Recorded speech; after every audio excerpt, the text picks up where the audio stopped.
आपको बुशरा बीबी से हमदर्दी नहीं, इमरान खान से तो है ना। इमरान खान से तो आप मोहब्बत करते हैं ना। तो जब इमरान खान कहता है कि मेरी बीवी पर जो जुल्म किया जा रहा है उसकी सबसे ज्यादा तकलीफ है मुझे जेल में, तो कम से कम इमरान खान का ही सोच के आवाज उठा लें। जब वो बाहर आ जाएंगी, जब उनकी जिंदगी नॉर्मल हो जाएगी, इमरान खान साहब बाहर आ जाएंगे, तो आप फिर जरा अपनी बंदूकें निकाल लीजिएगा, बुशरा बीबी के ऊपर तनकीद कीजिएगा, जो आपका दिल करेगा कीजिएगा। उनका शौहर बाहर होगा, वो उसका मुकाबला भी कर लेंगे, जवाब भी दे देंगे।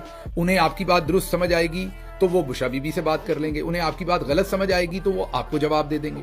लेकिन इस वक्त को थोड़ा लॉजिक भी पार्टी के लोगों को भी और बाहर के लोगों को भी सोचना पड़ेगा कि ये किसी और सियासी फैमिली के साथ जिसने भी सियासत की हो, उनके यहां से एक ऐसी खातून जिसका पॉलिटिक्स में कोई लेना देना ना हो, उसके साथ ऐसा किया जाता तो यहां क्या तूफान बदतमीजी होता या क्या तूफान बर्पा किया होता। इमरान खान के घर की औरत के मामले को नॉर्मलाइज कर दिया गया, उनकी पार्टी की औरतों को नॉर्मलाइज कर दिया गया कि उनका जेल में रखना ठीक है।